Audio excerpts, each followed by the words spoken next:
जय श्री कृष्ण। राधे राधे। प्यारे भक्तगणों, आज आप श्रवण करेंगे वैशाख पूर्णिमा की व्रत कथा। इस साल 2024 में 23 मई दिन गुरुवार को वैशाख पूर्णिमा का व्रत मनाया जाएगा। वैशाख माह के शुक्ल पक्ष की पूर्णिमा को बुद्ध पूर्णिमा के नाम से भी जाना जाता है। हिंदू धर्म ग्रंथों के अनुसार गौतम बुद्ध भगवान विष्णु के 9वें अवतार माने जाते हैं। ऐसे में इस दिन भगवान बुद्ध के अलावा श्री हरि विष्णु की भी पूजा करनी चाहिए। इस दिन भगवान विष्णु की पूजा करने से सभी मनोकामनाएं भी पूर्ण हो जाती है और सुख समृद्धि में वृद्धि होती है।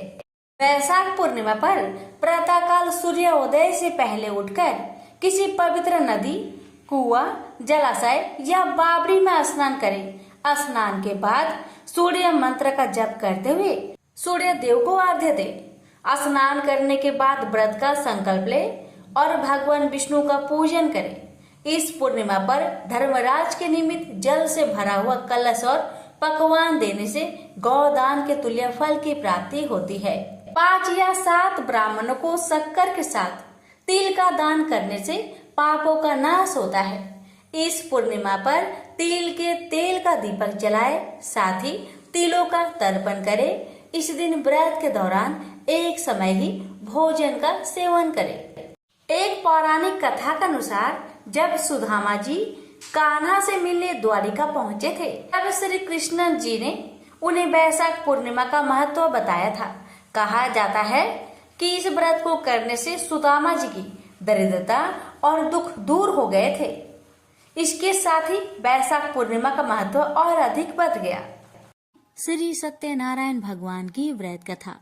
एक समय की बात है, नैमिषारण्य तीर्थ में शौनकादि 88,000 ऋषियों ने श्री सूत जी से पूछा, हे प्रभु, इस कलयुग में वेद विद्या रहित मनुष्य को प्रभु भक्ति किस प्रकार मिल सकती है तथा उनका उद्धार कैसे होगा?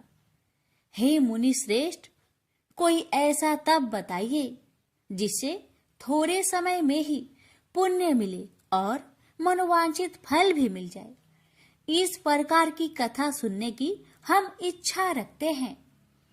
सर्व शास्त्रों के ज्ञाता सूत जी बोले, हे वैष्णवों, मैं पूज्य आप सभी ने प्राणियों के हित की बात पूछी है, इसलिए मैं एक श्रेष्ठ व्रत को आप लोगों को बतलाऊंगा, जिसे नारद जी ने लक्ष्मी नारायण जी से पूछा था और लक्ष्मीपति ने मुनि श्रेष्ठ नारद जी से कहा था। आप सब इसे ध्यान से सुनिए। एक समय की बात है, योगीराज नारद जी दूसरों के हित की इच्छा लिए अनेकों लोकों में घूमते हुए मृत्यु लोक में आ पहुंचे। यहाँ उन्होंने अनेक योनियों में जन्मे प्राय सभी मनुष्यों को अपने कर्मों द्वारा अनेकों दुख से पीड़ित देखा। उनका दुख देख नारद जी सोचने लगे कि कैसा यत्न किया जाए, इसके करने से निश्चित रूप से मानव के दुखों का अंत हो जाए। इसी विचार पर मनन करते हुए वह विष्णु लोक में गए। वहां वह देवों के इस भगवान नारायण की स्तुति करने लगे, जिनके हाथों में शंख, चक्र, गदा और पद्म थे। गले में वरमाला पहने हुए थे। स्तुति करते हुए नारद जी बोले, हे भगवान, आप अत्यंत शक्ति से संपन्न हैं। मन तथा वाणी भी आपको नहीं पा सकती है। आपका यदि मध्य तथा अंत नहीं है, निर्गुण स्वरूप सृष्टि के कारण भक्तों के दुख को दूर करने वाले, आपको मेरा नमस्कार है। नारद जी की स्तुति सुन विष्णु भगवान बोले, हे मुनि श्रेष्ठ, आपके मन में क्या बात है? आप किस काम के लिए पधारे हैं, उसे निसंकोच कहो। इस पर नारद मुनि बोले कि मृत्यु लोक में अनेक योनियों में जन्मे मनुष्य अपने कर्मों के द्वारा अनेकों दुख से दुखी हो रहे हैं। हे नाथ, आप मुझ पर दया रखते हैं तो बताइए कि वो मनुष्य थोड़े प्रयास से ही अपने दुखों से कैसे छुटकारा पा सकते हैं। श्री हरि बोले, हे नारद, मनुष्य की भलाई के लिए तुमने बहुत ही अच्छी बात पूछी है। जिसके करने से मनुष्य मोह से छूट जाता है, वह बात मैं कहता हूँ, उसे सुनो। स्वर्ग लोक व मृत्यु लोक दोनों में एक दुर्लभ उत्तम व्रत है जो पुण्य देने वाला है। आज प्रेम वश होकर मैं उसे तुमसे कहता हूँ। श्री सत्यनारायण भगवान का यह व्रत अच्छी तरह विधान पूर्वक करके मनुष्य तुरंत ही यहाँ सुख भोग कर मरने पर मोक्ष पाता है। श्री हरि के वचन सुन नारद जी बोले कि उस व्रत का फल क्या है और उसका विधान क्या है, यह व्रत किसने किया था, इस व्रत को किस दिन करना चाहिए, सभी कुछ विस्तार से बताए। नारद की बात सुनकर श्री हरि बोले, दुख व शोक को दूर करने वाला यह व्रत सभी स्थानों पर विजय दिलाने वाला है। मानव को भक्ति व श्रद्धा के साथ शाम को श्री सत्यनारायण की पूजा धर्म में परायण होकर ब्राह्मणों व बंधुओं के साथ करनी चाहिए। भक्ति भाव से ही नैवेद्य केले का फल, घी, दूध और गेहूं का आटा सवाया ले। गेहूं के स्थान पर साठी का आटा, शक्कर तथा गुड़ लेकर वह सभी भक्षण योग्य पदार्थों को मिलाकर भगवान का भोग लगाए। ब्राह्मणों सहित बंधु बांधवों को भी भोजन कराए। उसके बाद स्वयं भोजन करे और भजन कीर्तन के साथ भगवान की भक्ति में लीन हो जाए। इस तरह से सत्यनारायण भगवान का यह व्रत करने पर मनुष्य की सारी इच्छाएं निश्चित रूप से ही पूरी होती है। इस कली काल अर्थात कलयुग में मृत्यु लोक में मोक्ष का यही एक सरल उपाय है। इति श्री सत्यनारायण व्रत कथा प्रथम अध्याय संपूर्ण। श्रीमन नारायणे नारायणे नारायण, भज मन नारायणे नारायणे नारायण। श्री सत्यनारायण भगवान की जय। सूत जी बोले, हे ऋषियों, जिसने पहले समय में इस व्रत को किया था उसका इतिहास कहता हूँ, ध्यान से सुनो। सुंदर काशीपुरी नगरी में एक अत्यंत निर्धन ब्राह्मण रहता था। भूख प्यास से परेशान हुआ धरती पर घूमता रहता था। ब्राह्मणों से प्रेम करने वाले भगवान ने एक दिन ब्राह्मण का भेष धारण कर उसके पास जाकर पूछा, हे ब्रीप, नित्य दुखी होकर तुम पृथ्वी पर क्यों घूमते हो? दीन ब्राह्मण बोला, मैं निर्धन ब्राह्मण हूँ, भिक्षा के लिए धरती पर घूमता हूँ। हे भगवान, यदि आप इसका कोई उपाय जानते हो तो बताइए। वृद्ध ब्राह्मण कहता है कि सत्यनारायण भगवान मनोवांछित फल देने वाले हैं, इसलिए तुम उनका पूजन करो। इसे करने से मनुष्य सभी दुखों से मुक्त हो जाता है। वृद्ध ब्राह्मण बनकर आए सत्यनारायण भगवान उस निर्धन ब्राह्मण को व्रत का सारा विधान बताकर अंतर्ध्यान हो गए। मन ही मन सोचने लगा कि जिस व्रत को वृद्ध ब्राह्मण करने को कह गया है, मैं उसे जरूर करूंगा। यह निश्चय करने के बाद उसे रात में नींद नहीं आई। वह सवेरे उठकर सत्यनारायण भगवान के व्रत का निश्चय कर भिक्षा के लिए चला गया। उस दिन निर्धन ब्राह्मण को भिक्षा में बहुत धन मिला, जिससे उसने बंधु बांधवों के साथ मिलकर श्री सत्यनारायण भगवान का व्रत संपन्न किया। भगवान सत्यनारायण का व्रत संपन्न करने के बाद वह निर्धन ब्राह्मण सभी दुखों से छूट गया और अनेक प्रकार की संपत्तियों से युक्त हो गया।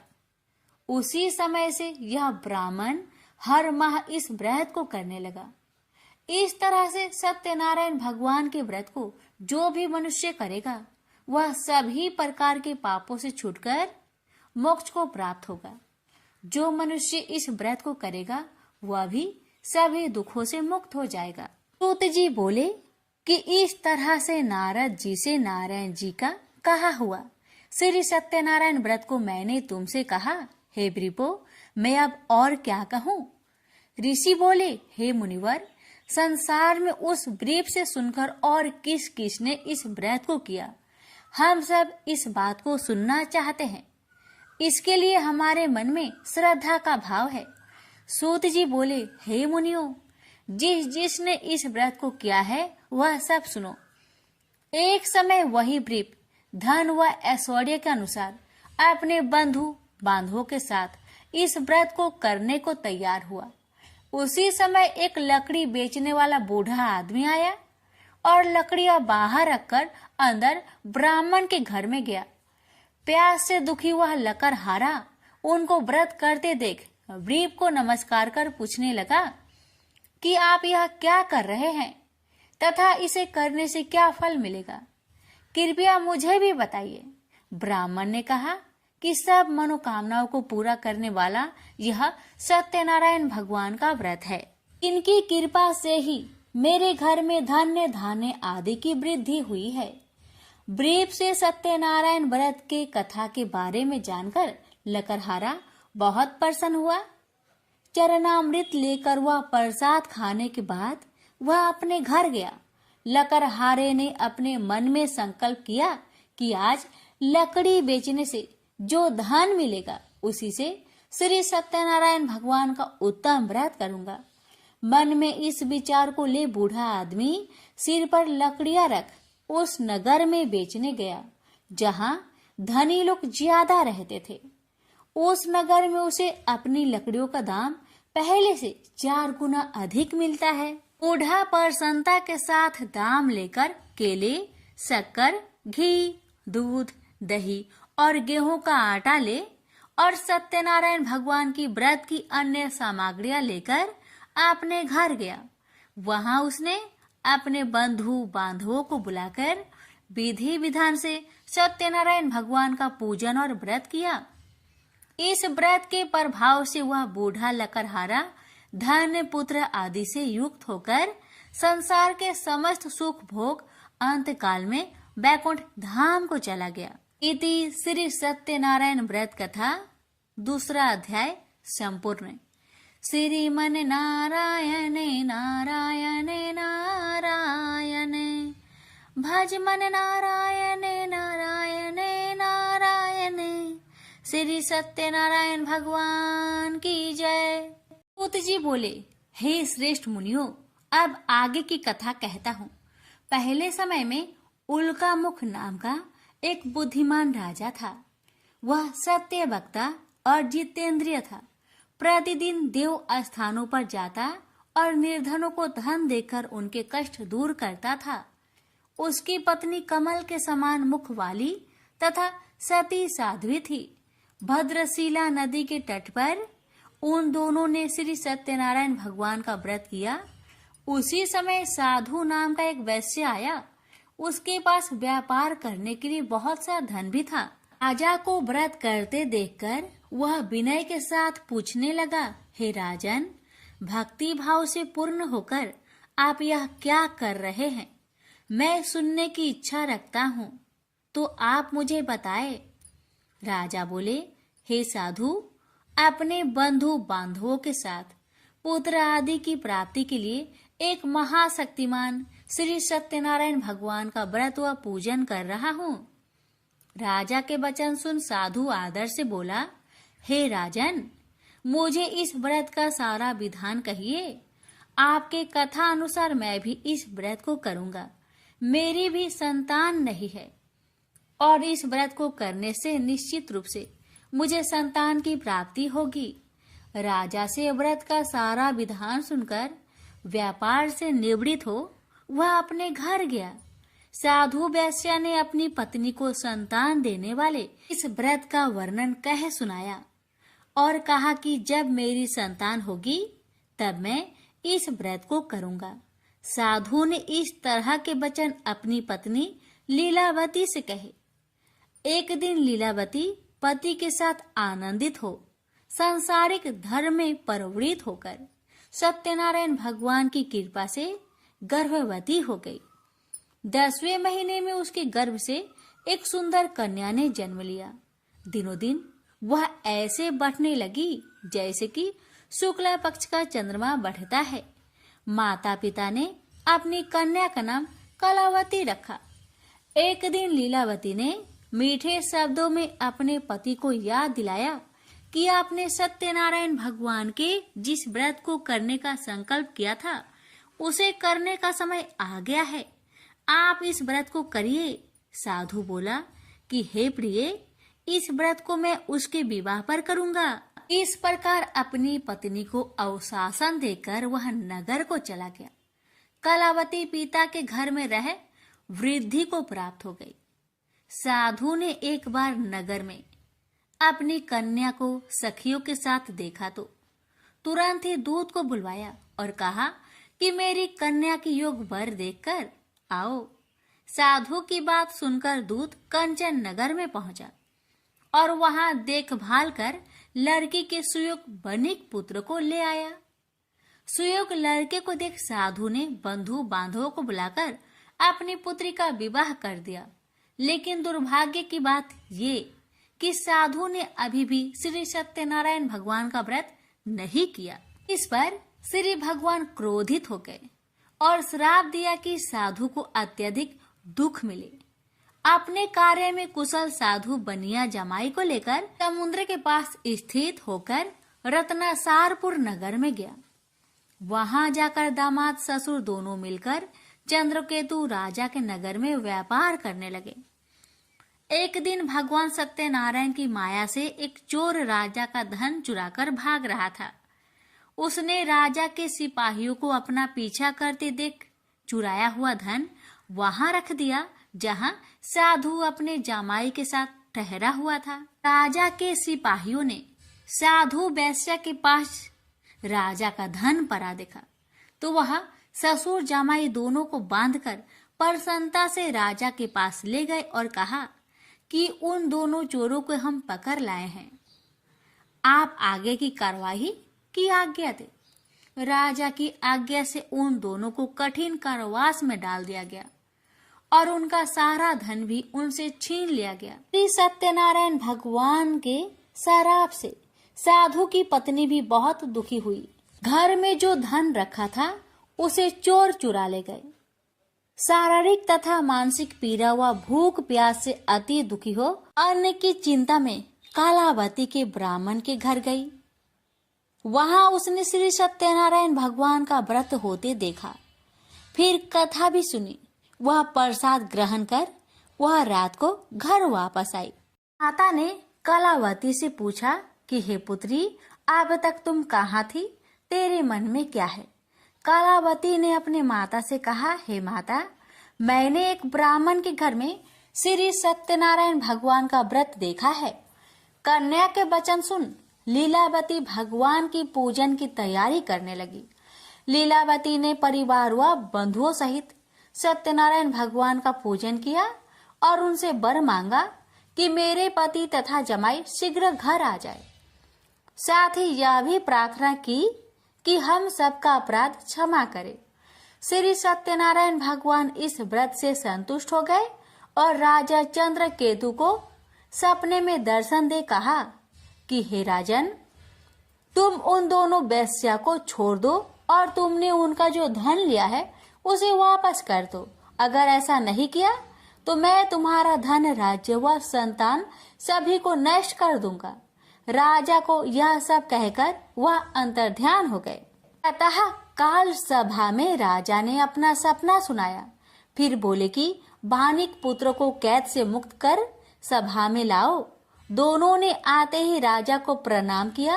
राजा मीठी बानी से बोला, हे महानुभावों, भाग्यवश ऐसा कठिन दुख तुम्हें प्राप्त हुआ है, लेकिन अब तुम्हें कोई भय नहीं है। ऐसा कह राजा ने उन दोनों को नए वस्त्र भूषण भी पहनाए और जितना धन उनका लिया था उससे 2 गुना धन वापस कर दिया। दोनों वेश्या अपने घर को चल दिए। श्री सत्यनारायण व्रत कथा का 3रा अध्याय संपूर्ण। श्रीमन नारायण नारायण नारायण, भज मन नारायण नारायण नारायण। श्री सत्यनारायण भगवान की जय। सूत जी बोली, वैश्या ने मंगलाचार कर अपनी यात्रा आरंभ की और अपने नगर की ओर चल दिया। उसके थोड़ी दूर जाने पर एक दंड वेशधारी श्री सत्यनारायण ने उनसे पूछा, हे साधु, तेरी नाव में क्या है? अभिमानी बानिक हंसता हुआ बोला, हे डंडी, आप क्यों पूछते हो? क्या धन लेने की इच्छा है? मेरी नाव में तो बेल व पत्ते भरे हुए हैं। वैसा के कठोर वचन सुन भगवान बोले, तुम्हारा वचन सत्य हो। डंडी ऐसे वचन कहे वहां से दूर चले गए। कुछ दूर जाकर समुद्र के किनारे बैठ गए। डंडी के जाने के बाद साधु वैश्य ने नित्य क्रिया के पश्चात नाव को ऊंची उठते देखकर अचंभा माना और नाव में बेल पत्ते आदि देख वह मूर्छित हो जमीन पर गिर पड़ा। मूर्छा खोलने पर वह अत्यंत शोक में डूब गया। तब उसका दामाद बोला कि आप शोक ना मनाए, यह डंडी का श्राप है, इसलिए हमें उनकी शरण में जाना चाहिए, तभी हमारी मनोकामना पूरी होगी। दामाद की बात सुनकर वह डंडी के पास पहुंचा और अत्यंत भक्ति भाव नमस्कार करके बोला, मैंने आपसे जो असत्य वचन कहे थे उनके लिए मुझे क्षमा दे।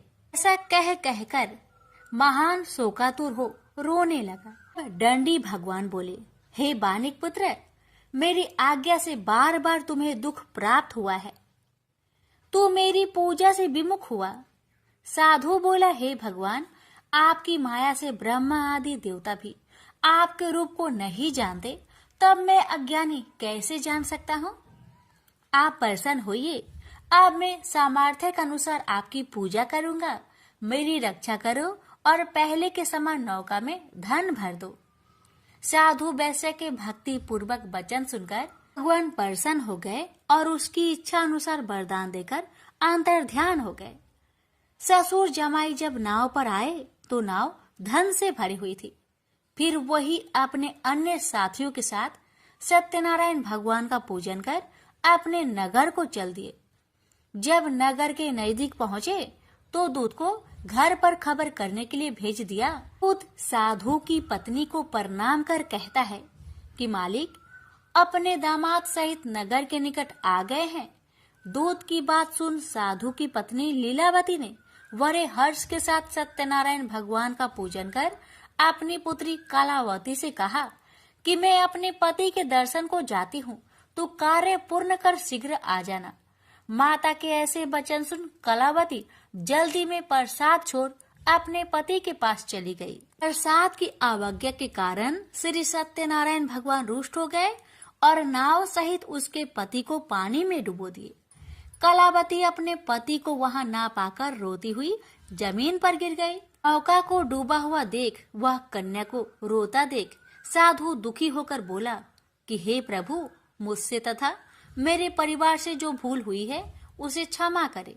साधु के दीन वचन सुनकर श्री सत्यनारायण भगवान प्रसन्न हो गए और आकाशवाणी हुई, हे साधु, तेरी कन्या मेरे प्रसाद को छोड़कर आई है, इसलिए उसका पति अदृश्य हो गया है।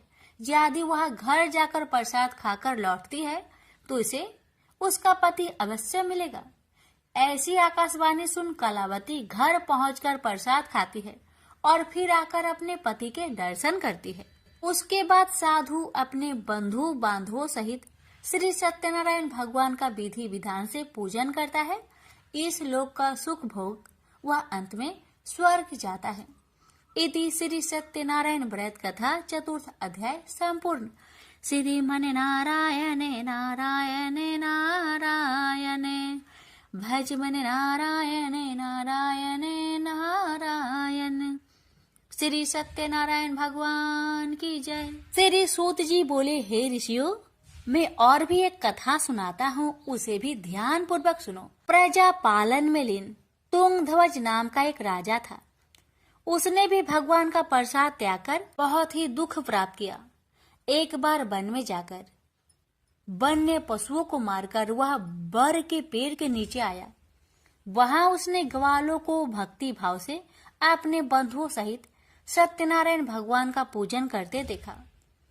अभिमान बस राजा ने उन्हें देखकर भी पूजा स्थान में नहीं गया, न ही उसने भगवान को नमस्कार किया। ग्वालों ने राजा को प्रसाद दिया, लेकिन उसने वह प्रसाद नहीं खाया और प्रसाद को वहीं छोड़कर वह अपने नगर को चला गया। जब वह नगर में पहुंचा तो वहां सब कुछ तहस नहस हुआ पाया, तो वह शीघ्र ही समझ गया कि यह सब भगवान ने ही किया है। वह दोबारा ग्वालों के पास पहुंचा और विधि पूर्वक पूजा कर प्रसाद खाया तो श्री सत्यनारायण भगवान की कृपा से सब कुछ पहले जैसा हो गया। दीर्घ काल तक सुख भोगने के बाद मरोना उपरांत उसे स्वर्गलोक की प्राप्ति हुई। तो मनुष्य परम दुर्लभ इस व्रत को करेगा तो भगवान सत्यनारायण की अनुकंपा से उसे धन्य धान्य की प्राप्ति होगी। निर्धन धनी हो जाता है और भय मुक्त हो जीवन जीता है। संतानहीन मनुष्य को संतान सुख मिलता है और सारे मनोरथ पूर्ण होने पर मानव अंत काल में वैकुंठ धाम को जाता है। सूत जी बोले, जिन्होंने पहले इस व्रत को किया है अब उनके दूसरे जन्म की कथा कहता हूँ। वृद्ध संतानंद ब्राह्मण ने सुदामा का जन्म लेकर मोक्ष की प्राप्ति की। लकरहारे ने अगले जन्म में निषाद बनकर मोक्ष प्राप्त किया। उल्का मुख नाम का राजा दशरथ होकर बैकुंठ को गए। साधु नाम के वैश्य ने मोर ध्वज बनकर अपने पुत्र को आरे से चीरकर मोक्ष पाया। महाराज तुंग ध्वज ने स्वयंभू होकर भगवान में भक्ति युक्त हो कर्म कर मोक्ष पाया। श्री सत्यनारायण व्रत कथा का 5वां अध्याय संपूर्ण हुआ। श्रीमन नारायण नारायण नारायण भज मन नारायण नारायण नारायण। श्री सत्यनारायण भगवान की जय। श्री सत्यनारायण जी की आरती। जय लक्ष्मी रमना स्वामी, जय लक्ष्मी रमना सत्यनारायण स्वामी, जनपातक हरना। ओम जय लक्ष्मी रमना। रतन जरत सिंहासन अद्भुत छवि राजे। नारद कहत निरंजन घंटा धुन बाजे। जय लक्ष्मी रमना। प्रगट भय कली कारण द्विज को दर्श दियो। बूढ़ो ब्राह्मण बनकर कंचन महल कियो। जय लक्ष्मी रमना। दुर्बल भील कठारो इन पर कृपा करी। चंद्रचूर एक राजा जिनकी विपत्ति हारी। जय लक्ष्मी रमना। वैश्य मनोरथ पायो श्रद्धा तज दीनी। सो फल भोगियो प्रभु जी फिर स्तुति कीनी। जय लक्ष्मी रमना। भाव भक्ति के कारण छिन छिन रूप धरियो। श्रद्धा धारण कीनी तिनको काज सरियो। जय लक्ष्मी रमना। ग्वाल बाल संग राजा वन में भक्ति करी। मन वांछित फल दिन्हा दिन दयाल हरि। जय लक्ष्मी रमना। चढ़ते प्रसाद सवायो कदली फल मेवा। धूप दीप तुलसी से राज सत्य देवा। जय लक्ष्मी रमना। श्री सत्यनारायण जी की आरती जो कोई गावे। कहते शिवानंद स्वामी मन वांछित फल पावे। जय लक्ष्मी रमना।